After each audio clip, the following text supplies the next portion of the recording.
Horlicks Network 18, Mission Poshan, Bhavishya Roshan. All right, let's get started. Lots of stocks to cover. Let's start with the good news first. This is the big story of the day. It's a big boost for Biocon. The USFDA has approved Biocon and Mylan's application for the biosimilar version of Pegfilgrastim. This is a big drug for the company, big market size, I think about $4 billion. Ekta is joining in with all the details. Ekta, what exactly does this bring to the table for Biocon? Well, yes, it was quite a milestone development for Biocon and Mylan. Biocon has received approval for its biosimilar Pegfilgrastim, or the biosimilar version of cancer drug Neulasta. Now, remember that the market size of this particular drug in the US is around $4 billion, so they can possibly make up to around $60 to $70 million in terms of annualized revenue, and hence they could probably get up to around $10 to $20 million in terms of profit addition, at least in the first year, assuming limited competition. This is an important opportunity for Biocon since it is the second biosimilar that they have received approval for in the US just in the past couple of months, the first one being trastuzumab or Herceptin, and this is the first biosimilar approval that has been received in the US for Neulasta, and hence it would give them a first mover advantage in the market as well. Well, thanks so much for that, Ekta. In fact, we spoke to Kiran Mazumdar-Shaw, the CMD of Biocon, and Rajiv Malik of Mylan on Pegfilgrastim's US FDA approval. Let's listen in to what they had to tell us. For Biocon, this is a huge milestone because we are the first to be approved as a biosimilar. And obviously, we believe that there is a large opportunity and have the first mover advantage as well. FY19 for sure. I think Mylan should basically, comment on that. But having said that, I think the fact that we are willing to launch imminently, and I think we are aware and of the potential risks, and I think we do not perceive them as a high risk. It's the same across all biosimilars, and we will stick to the same revenue share and profit share. It's basically a profit share, not a revenue share. I think, there are different assessments made by different, analysts. But suffice to say that it is a very large opportunity. And I think Mylan feels very confident that being the first mover, it will have a good advantage. And they will obviously make every effort to garner maximum market share. It's a huge moment for Mylan-Biocon partnership because, more importantly, it validates our science. It validates our commitment to affordability and accessibility. And we are very excited to get another first in U.S. market. We are looking forward to bring this product to the market, launch this product in the market in the following few weeks. And as far as the size is concerned, it's going to be different as compared to the commodity generics. Amgen has asserted 2 process patents in the federal court in Pittsburgh, but Mylan is very confident on its non-infringement and invalidity defenses against these patents. So we will be very confidently looking to bring this product to the market at the earliest. Okay, so that's been today's big story, positive for Biocon. Can't really say the same for the mid-cap index. Let's pull up the intraday. There is some recovery, as we were pointing out earlier as well. But if you talk about the last couple of weeks gone by, the mid-cap index, the small-cap index, Nigel, some serious thrashing and absolute lack of confidence, the way we see prices move. That's right. Surbhi, we're still at around 10,600 odd. So it's not that much of selling from the recent peak on the Nifty. We're down only around 5% approximately. But just pull up the move that we've seen from the recent highs. The mid-cap and the small-cap space have lost 16 to around 24%. This is from the recent peak that we saw earlier this year. So that's been big selling in the broader markets. The key reasons, well, it started off with LTCG. Then we had some political headwinds that we saw, the Karnataka elections, a lot of that. But the more recent ones are the crude price spike that we've seen. Now, of late, the new fancy has been suddenly auditors resigning. The auditor fear has come back. And now we have the surveillance mechanism that's come in there. That's the additional surveillance mechanism. That's what's, hampering the markets, and particularly mid-caps. No, I was just saying that I think the last 2 reasons that you spoke of, and they, to my mind, appear to be a little more serious because the others are sort of a lot of market talk, sentiment. But this whole auditor business, what we've seen with stocks like PC, Vakrangi, then, Manpasan Beverages, perhaps that's really sort of denting sentiment and raising a lot of questions. But carry on, you were saying. It's making things very, very jittery because tomorrow you don't know which auditor is going to resign. That's point number one. And the second point, the ASM, we don't know how many more stocks are going to come in the ASM. So those are unknowns and the market doesn't like that at all. But you take a look at some of these stocks who have lost, more than 50% of their market capitalization just on the recent peak that we saw this year. PC Jewelers, well, that's down nearly around 75-80% odd. HDIL, that's a 22 rupee stock now. HCC as well is down nearly around 70%. And the list just goes on. You have the likes of Syntex, you have Balrampur Chini as well, that's got a bit of a knock. You have Bank of India, in fact, that's lost more than 50% of the market capitalization. And even Jet Airways, it was flying high, it was at around 800 rupees odd. Now, in fact, it's come down to sub that 450 rupee mark odd. Short points would be, today we are celebrating that at least we have 300 stocks that are advancing on the BSE.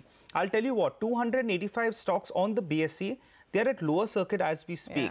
That number is not looking good at all. And in the last 1 hour, nearly 50 stocks have got added. That means that 235 stocks were at lower circuit at around 11 a.m. And at 12 noon, 285 stocks are at lower circuit. So that's telling you the kind of pain we're seeing in the broader markets. Well, if you're looking at the index and you're someone who's only looking at the Nifty, the few levels you should be looking at least in the near term. Today, in fact, we went closer towards that 100 DMA. We went to around 10,565. We bounced off from there. So we're holding at around 10,600. But everyone's putting money that the 200 DMA will not break. We saw it, a couple of weeks ago when we went closer to that mark and then we saw a bit of a recovery. Short point, things not looking good. If you're looking at the headline index, it's down only around 5%. You look at the mid cap and the small cap space, it's lost 16 to nearly around 25%. And individual stocks, a whole host of them, I can pull out the stocks, maybe more than 100 stocks that have lost more than 50% of its market capitalization. And remember, I mean, it was the mid-cap universe which gave us that 45% return on the index. That's what got in a lot of retail money. People got excited because they believe that equities make you a lot of money, additional money beyond what your FDs make. So this serious 6-month-odd problem that we've got and the final leg that we are in now, whether it is the final leg or not, I think these are some very, very critical questions for the market and future direction. But let's get you more in. In fact, we have to take a quick break. When we come back, we get you a lot of very important opinion, a snippet of an exclusive conversation that we had with Rhythm Desai of Morgan Stanley. Some recovery underway, some stocks like, for instance, an Intellect Design Arena. Just giving you some examples. These are stocks that have been thrashed in the recent last couple of days. And you're seeing some buying that is emerging on the likes of at least this one. There you see it's days high for that one stock. Actually, since we are now talking IT, let's get you some more. This is a story on one of the larger players. Wipro is the next stock on our radar. Sources are telling us that the company has begun giving out increments to its employees. They come into effect from the 1st of June. Rukmini's been tracking the numbers. Rukmini, how do they look? How are the salary hikes at Wipro? IT major Wipro has announced hike for this year's effective 1st of this month, and what we've been given to understand from our sources is that on-site employees have received an average hike of around 3 to 5%, while offshore employees have received a hike anywhere between 6 to 8%, while high performers have been rewarded with an increment of an average of around 11 to 14% or so, with the quantum of hike really being higher for those who are working in the digital ecosystem and also in the DD domain, which is really digital domain and IP, and also consulting. In the annual appraisal letter that has been written by the CEO of the company, Abid Ali Nimuchwala, to employees, he's gone on to say that the company has hit a slight bump due to unexpected bankruptcies of a couple of their clients, and also due to regulatory hurdles in one of their acquisition. But however, has expressed his views that the company will be back on the growth track in the next coming months. But however, he has gone on to say that the salary hikes are expensive for the company, and also cost optimization and driving productivity would be of paramount importance. And he's also called out the employees, saying that unless there's some bit of upskilling and job rotation that takes place, it would be very difficult for the employees to stay relevant. We've also learned that in fact some of the employees of the company have not received any hikes at all. In a statement to CNBC TV18, Wipro has gone on to say that increments are in the high single digits for offshore employees, while increments for on-site employees are in the low single digits. And employees working on future-focused niche technologies have been given a greater hikes. Back to you. Okay, thanks so much for that, Rukmini. So then, Wipro's salary hikes, they're as much as last year. I think that was something that the street would be expecting, actually. But moving on then, CNBC caught up with former RBI Governor Raghuram Rajan from the sideline of the Nomura conference. He spoke about trade and tariffs, the US economy, and rate hike expectations. Here's a slice of that conversation. What's the biggest risk as you see it right now? Well, I think at this point, the biggest risk is the combination of rising interest rates and some untoward action on trade. I think it's the perception that with all the leverage that's out there, interest rates rising are already an issue that we'll have to deal with, but that's out there. The great uncertainty is what happens with trade. If we have a trade conflagration in the next few months, that could really hamper the global economy.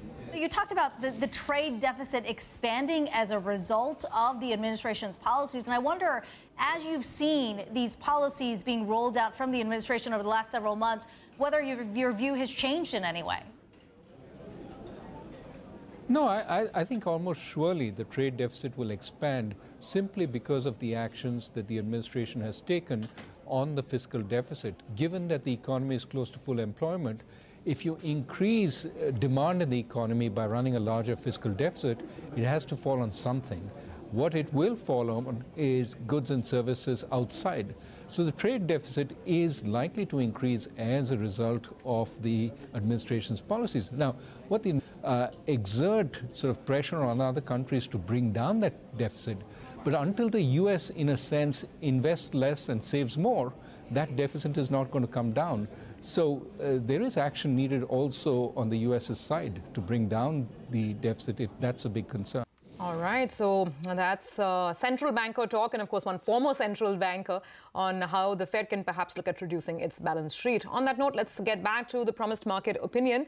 We caught up with Ridham Desai of Morgan Stanley on the sidelines of the Morgan Stanley Investor Summit to get his sense of the factors at play in the market right now and perhaps concerns that are on the minds of the FII community. Foreign investors have been pulling money out of India. Their overweight position in India has declined. We're at 2011 levels. They're still overweight, but it has come down significantly. So you can tell that they have been persistently disappointed by India's lack of growth, and they're stepping aside. So I don't think I expect to hear anything different. Investors continue to be focused on bottom-up ideas. But on a top-down basis, I think they're finding a lot of other markets attractive, and therefore India has kind of underperformed all through 17. It has gone a little bit up and down. Surprisingly, in the month of May, and counterintuitively, India actually outperformed emerging markets. You know, this earnings growth, I mean, Lata was asking you about the earnings trajectory. This earnings growth of 15% has been a mirage for the longest time. Everyone starts the year with a 15% projection and then scales it down to single digit by the time the year comes to an end. You think this time would be the same? So see, Sonia, that is what happened in the late 90s and early part of 2000s. Then again, it has happened for the last 7 years. We've been in a deep earnings recession. This has been the worst earnings recession in India's history. The drawdown in earnings from the top to the trough has been in excess of 20%. That exceeds previous earnings recessions. But also remember that between 2004 and 2008, analysts started the year with a forecast of 15%, but we got 30%.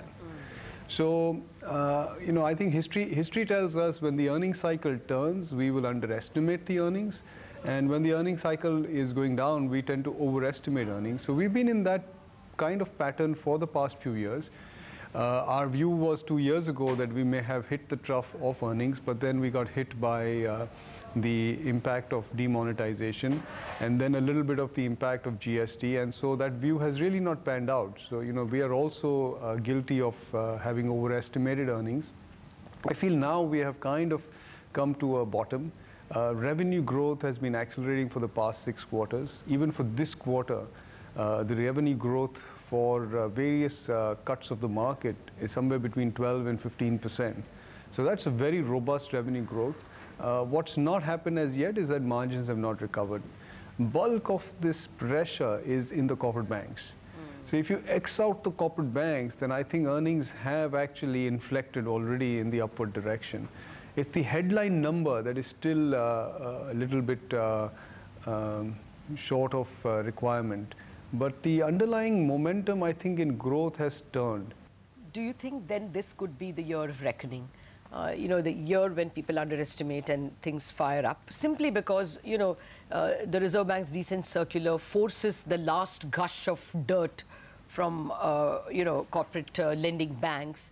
As well, you know, as you pointed out, the fourth quarter clearly showed consumption uptick, which was beyond many analyst expectations. So see, Lata, I think growth is actually shaping up quite well. Government investment is approaching all-time highs. Consumption, as you rightly point out, has recovered. We're seeing a recovery in exports, and that has sustained for a while, and global growth seems to be in good shape, so there's less to worry about exports. And finally, our view is that the private capex cycle is also about to turn. We just completed a survey of 200 companies in yesterday's report. We suggest that going forward into the next 12 months, private capex will actually recover. And in fact, corporate sentiment, and we've been doing this survey for 6 years, is at its best that it has been in the last 6 years. So companies are actually quite optimistic about their prospects over the next 12 to 24 months. They've seen capacity utilization rise. They're expecting capacity utilization this year to be 83%. If you add another 6-7% growth, you go into the 90s. It takes 2 or 3 years for new capacity to come on stream. So very soon, on the aggregate, companies will be struggling for capacity. So they'll have to put capex into place. So I would think that all the growth drivers are in place. The point is whether profits start gaining share in GDP. And again, you know, I'm probably going of the view that maybe it has, and we're hoping and expecting that earnings growth will turn. Year to date, across the curve, 1-year CPs or even 1-year G6 to 10-year, 30-year G6, yields have risen by about 140 basis points year to date. Is this very painful, or will growth overcome this as well? So Lata, one of the striking differences between the rise in yields in India versus, say, the US until recently was that in the US, the yield curve was flattening. So the short end was rising faster than the long end. And in India, the yield curve was steepening. So the long end was rising faster than the short end. And that, I think, suggested that the bond markets had started to believe that growth is back, and maybe there's a bit of inflation risk as we go into the second half of this year. That's not necessarily a bad picture for equities. What happens is that when this inflection point takes place, there is no doubt some volatility, which we have been experiencing for a while now, and the market is digesting these higher yields. But per se, I don't think higher yields are negative. The reason behind rising yields is more important. In 2013, when yields rose, it was because India faced macro stability risks. That was bad for equities. Today, it's not because of macro stability risks. In fact, I would actually opine that macro stability in India right now is quite the best it has ever been, which is why we are not so perturbed about rising oil from a macro perspective. The stock markets may worry about it, but I don't think it's such a big macro risk.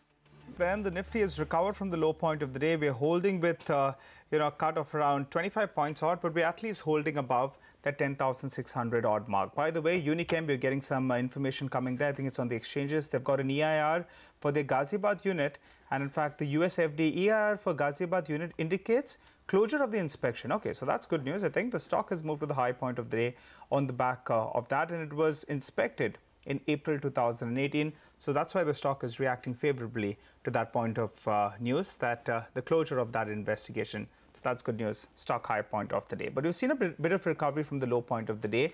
The advance decline ratio, it's still bad, but at least the number of stocks that are advancing, slowly they're recovering from the lows of around 220 stocks odd. So currently we're around 350 stocks. But the other point I'm looking at is the number of stocks that are in lower circuit. And that number has moved from around 285 to around 320. So on the BSE, 320 stocks are still at lower circuit. But how do you trade the Nifty from here? Ashwini Gujral as well as Rajat Bose are with us. Ashwini, coming across to you at around 10:30 a.m. today, you said, how much more can you lose? It's time to buy the Nifty, play it for a bit of a bounce.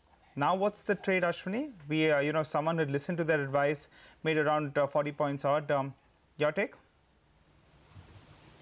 The bounce is over, get back into shorts. Okay. Because it's clear that, the market isn't really recovering, and as a whole, you have some, large cap stocks trying to pull up the Nifty and the Bank Nifty, but now it's reached sort of levels from where, again, risk reward is on the downside. See, momentum on the downside is so huge that unless you really get some sort of news which breaks this momentum, chances are will continue to slide down.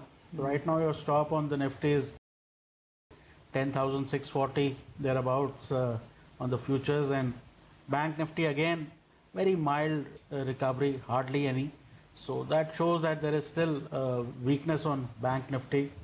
Out there we can probably use a stop, maybe 10,350, 26,350 on the Bank Nifty futures.